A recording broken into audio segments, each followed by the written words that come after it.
আজকে তোমাদের সাথে শেয়ার করছি নতুন একটি ফলের চাটনি বা আচার যাই বলো। আমি এই ফলটা কোনোদিন দেখিনি। আমি বনগা গেছিলাম, তো সেখান থেকে এনেছিলাম। যেই কাকুর থেকে কিনেছিলাম তিনি বললেন এটাকে টক ফল বলে। তোমরা কে কে এই ফলটি আগে খেয়েছো অবশ্যই কমেন্টে জানিও। এই ফলটির নাম যতদূর সম্ভব রোজেলা। আর এই যে দেখছো ফলটা ছাড়িয়ে বীজগুলো সাইডে রেখে দিচ্ছি, এই বীজগুলো খায় না। বাকি এই ফল গাছের ফল পাতা সবই নাকি খাওয়া যায়, শুধু মাঝের বীজটা বাদে। আমি প্রথমে ধুয়ে পরিষ্কার করে ছাড়িয়ে একটুখানি থেতো করে নিচ্ছি। আর এই ফলটায় জানো তো খুব টক। আমি এখানে তেঁতুল নিয়েছি।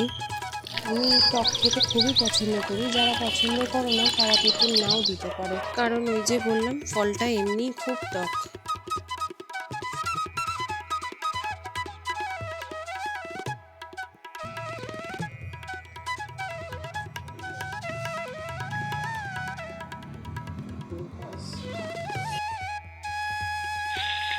আমি এবার কড়াইতে লঙ্কা সর্ষে ফোড়ন দিয়ে ফলটাকে একটু নাড়াচাড়া করে নেব।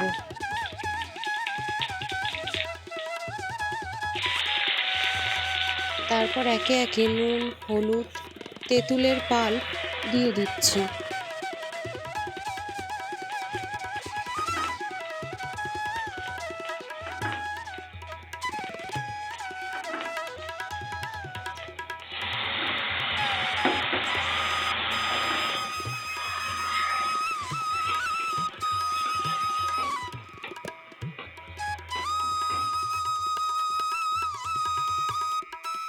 আর সব শেষে দিয়েছি গুড়। তোমরা তোমাদের পছন্দ মতো চিনি, গুড় যেটা ভালো লাগে দিতে পারো। আর ভিডিওটি ভালো লাগলে অবশ্যই লাইক, কমেন্ট, শেয়ার এবং সাবস্ক্রাইব করে দিও। Thank you for watching.